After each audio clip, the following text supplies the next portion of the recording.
Hello student, my self Lalit Suthar और मैं एक बायोलॉजी टीचर्स हूँ। मैं लास्ट 15 ईयर्स से नीट के लिए बच्चों को प्रिपेयर कर रहा हूँ। ये आपका एक ओरिएंटेशंस वीडियो है जिसमें हम आपको बताएंगे कि क्या इम्पोर्टेंस है बायोलॉजी का नीट प्रिपरेशंस और आगे फ्यूचर्स में। तो सिंपली कुछ हम बेसिक पॉइंट्स से शुरू करते हैं जिसमें मेन हम बायोलॉजी की बात करते हैं। देखिए, साइंस का जब हम 6 to 10 तक पढ़ते हैं तो हमारे पास में एक सब्जेक्ट होता है साइंस, बट साइंस एक्चुअल में यहाँ पर 3 बेसिक सब्जेक्ट से मिलकर बन जाता है, जिसमें एक पार्ट केमिस्ट्री होता है, एक पार्ट फिजिक्स होता है और एक पार्ट होता है बायोलॉजी। तो जो बायोलॉजी पार्ट है उसको भी फर्दर हम 2 पार्ट में डिवाइड कर लेते हैं। उसमें से एक जो इम्पोर्टेंट पार्ट होता है जिसको अपन बोलते हैं बॉटनी, और दूसरा पार्ट होता है जिसको अपन बोलते हैं जूलॉजी।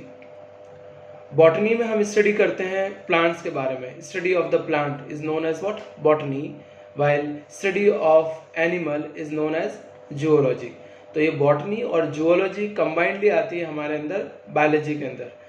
और बायोलॉजी क्यों इम्पोर्टेंस है, तो हम कहेंगे कि देखिए, बायोलॉजी का हमारे डेली लाइफ में बहुत ज़्यादा इम्पोर्टेंट है।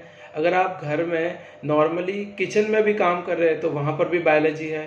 आपकी बॉडी, आप खाली बैठ के भी काम कर रहे हैं, मतलब खाली बैठे हैं, कुछ नहीं कर रहे, तो भी बायोलॉजी है। क्यों? क्योंकि आपकी बॉडी में के अंदर मेटाबॉलिक एक्टिविटीज़ हो रही है, आपकी बॉडी एटमॉस्फेरिक कंडीशंस के साथ में रेस्पॉन्ड कर रही है, आपकी नेल्स ग्रोथ हो रहे हैं, आपके हेयर ग्रोथ हो रहा है। तो ये सारी चीज़ें हैं वो बायोलॉजी से रिलेटेड है। पहले मैं आपको बॉटनी के बारे में थोड़ा सा बताता हूँ, फिर मैं आपको जूलॉजी के बारे में थोड़ा सा बताता हूँ। अगर हम बॉटनी की बात करें तो बॉटनी में, जैसा कि मैंने पहले आपको बताया कि बॉटनी क्या है, स्टडी ऑफ द प्लांट है। तो प्लांट के लिए क्या बेसिक चीज़ है, तो हम सभी जानते हैं कि सर मुझे तो आगे नीट में जाना है, मैं प्लांट के बारे में क्यों पढ़ूं, मुझे तो एनिमल के बारे में जानना है, आगे इंसानों का ट्रीटमेंट करना है, तो प्लांट्स का क्या रिलेशन है। तो आपको मैं बता दूं यहाँ पर कि प्लांट से ही कई तरीके की मेडिसिन डेवलप की गई है, तो इसलिए हमको प्लांट्स के बारे में थोड़ा जानना जरूरी होता है। तो कौन कौन सी मेडिसिन बनी है, क्या क्या उनके रोल्स है, वो भी मैं आपको यहाँ थोड़ा सा क्लियर करूँगा बेस में।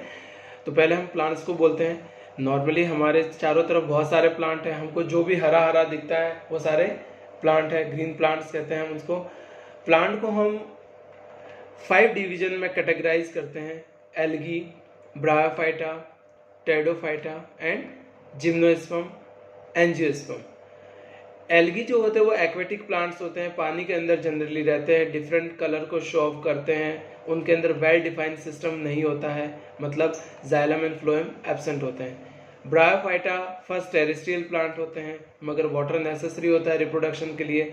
हमारे सराउंडिंग में वो हमें कभी नहीं दिखते हैं। अगर आपको देखने हैं ब्रायोफाइटा और टेरिडोफाइटा तो आपको हिल स्टेशन पे जाना पड़ेगा, जहाँ शैडी प्लेस हो, मॉइस्ट एरिया हो, वहाँ पर मिलेंगे। अगर हम जिम्नोस्पर्म की बात करें तो जिम्नोस्पर्म बड़े टॉल, जैसे आपने रेडवुड शायद नाम सुना हो, बड़े टॉल प्लांट्स होते हैं, सीधे होते हैं, इसके अंदर वुड बड़ा अच्छा बनता है, लाइट वेट का वुड होता है।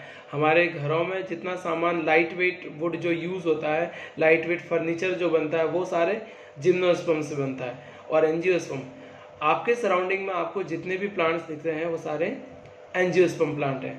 अच्छा, प्लांट्स का कि हमारे डेली लाइफ में क्या यूज़ है, तो आप जो भी खाना खा रहे हो, आप सब्जी खा रहे हो, आप रोटी खा रहे हो, तो वो सब प्लांट से ही तो ऑब्टेन होता है। तो प्लांट हमारे लिए कितने इंपॉर्टेंट होंगे, कैसे होंगे, तो हमको सारा न्यूट्रिशन से वो प्लांट से मिलता है।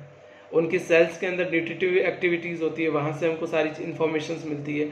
तो ये सारी चीज़ें हैं, तो इसीलिए प्लांट्स के बारे में हमको पढ़ना जरूरी है कि प्लांट कॉमर्शियल प्लांट कौन से हैं, या हम कहेंगे कि न्यूट्रिटिव प्लांट या फूड वाले प्लांट कौन से हैं, ऐसे प्लांट जो है जो स्पाइस के तौर पे यूज़ होते हैं वो प्लांट्स कौन से हैं। तो ये सारी कैटेगरीज हमको प्लांट के थ्रू पता चल जाती है, तो इसीलिए प्लांट पढ़ना यहाँ पर ज़रूरी है। मैं आपको 1-2 एग्जाम्पल बताता हूँ।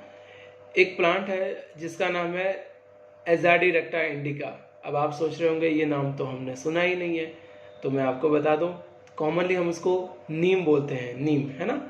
नीम को सभी जानते हैं, नीम का साइंटिफिक नेम है एजाडिरेक्टा इंडिका। अब ऐसा नाम क्यों है इसका, तो देखिए, नीम हम सभी जानते हैं कि नीम के मेडिसिनल यूज़ बहुत ज़्यादा है। तो उसके अंदर एक केमिकल होता है जिसका नाम होता है एजाडिरेक्टिन।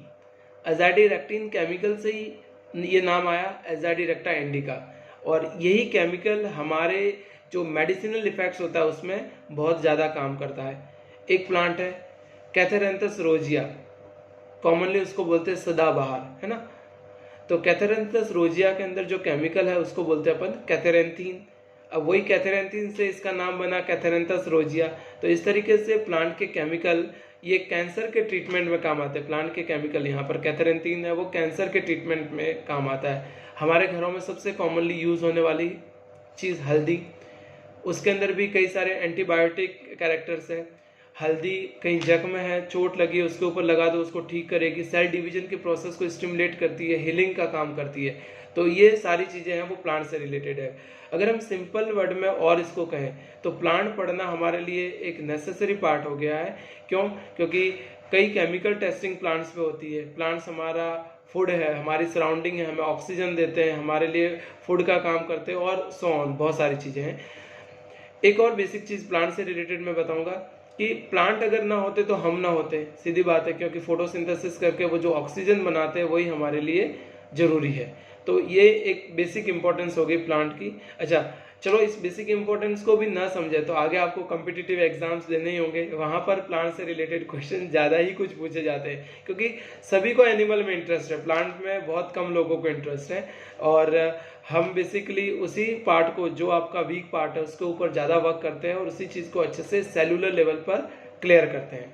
तो ये हमारे पास में प्लांट से रिलेटेड इंफॉर्मेशन हो गई। अब बात करते हैं, छोटी सी बात है एनिमल से रिलेटेड। चूँकि एनिमल में एक बहुत बड़ा ग्रुप है, एनिमल किंगडम जिसको अपन कहेंगे, बहुत बड़ा ग्रुप है, सारे एनिमल आते हैं। एक सिंपल सेल से लेकर एक well develop multi cellular organisms तक सारे ऑर्गेनिजम्स वहाँ पर आते हैं। अब एनिमल को कई तरीके से कैटेगराइज किया है, क्लासिफाई किया गया है, जिसमें डिफरेंट डिफरेंट फाइलम्स बने हैं और डिफरेंट फाइलम की अपनी जगह है, अपनी इंपॉर्टेंस है।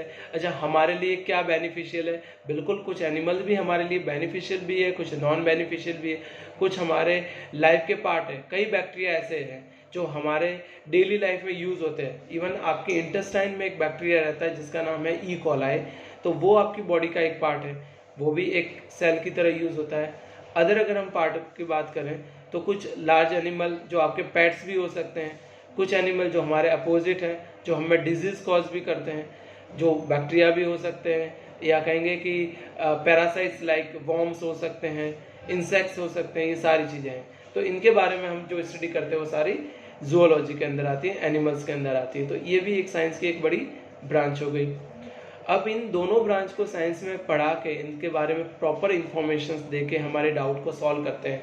ह्यूमन लाइफ की अगर बात करें तो हमारे अंदर, ह्यूमन के अंदर डाइजेशंस होता है। आपको अगर आगे डॉक्टर बनना है, अगर बायोलॉजी की इंपॉर्टेंस हम समझते हैं, तो आपको डाइजेशंस के बारे में सीखना होगा, रेस्पिरेशंस के बारे में सीखना होगा, उसके अलावा सर्कुलेशंस के बारे में सीखना होगा, लोकोमोशंस के बारे में सीखना होगा, एंड उसके अलावा हमारे बॉडी में स्टिमुलेशंस, न्यूरॉन स्टिमुलेशन जो होता है, जो ब्रेन से लेकर बॉडी के सारे स्टिमुलेशंस के वर्क के लिए रिस्पॉन्सिबल है, उसके लिए आपको सीखना होगा। उसके अलावा भी है कि कैसे कैरेक्टर इनहेरिटेड होते हैं, कैसे कैरेक्टर इनहेरिटेड होते हैं, वो पास ऑन कैसे होता है, वो हमको सीखना होगा। तो ये सारी चीज़ें होती है जेनेटिक इन्फॉर्मेशन के थ्रू, जिसमें प्रिंसिपल ऑफ इनहेरिटेंस आता है, मॉलिकुलर बेसिस ऑफ इनहेरिटेंस आता है, ये सारी चीज़ें आती हैं। तो लेट्स हम इसको डिस्कस करेंगे फर्दर जब आप पढ़ेंगे। और एजुकेशन वर्ड के अंदर ये सारी चीज़ें बहुत बेहतरीन ढंग से करवाई जाती है। एजुकेशन वर्ड वो ऑर्गेनाइजेशन है जिसने इंडियाज़ के टॉप टीचर्स को जोड़ा है और बच्चों के लिए बहुत बेहतरीन तरीके से वर्क कर रहा है। यहाँ पर एजुकेशन वर्ल्ड में कई इंडिया की स्टार फैकल्टीज़ हैं जो बच्चों के ड्रीम्स, जो आपके ड्रीम्स है वो कंप्लीट करने में के लिए दिन रात लगे हुए हैं। तो आप एजुकेशन वर्ल्ड से जुड़िए, एजुकेशन वर्ल्ड के साथ में आप अपने लाइफ का गोल भी अचीव करेंगे और आप एक बेटर इंसान बनने का, जैसे अपन मोरल वैल्यूज़ कहते हैं, वो भी आप अपना डेवलप करेंगे। इसी के साथ मैं आपको कहूँगा थैंक यू, और हम बहुत जल्दी मिलेंगे अगर पॉसिबल हुआ तो।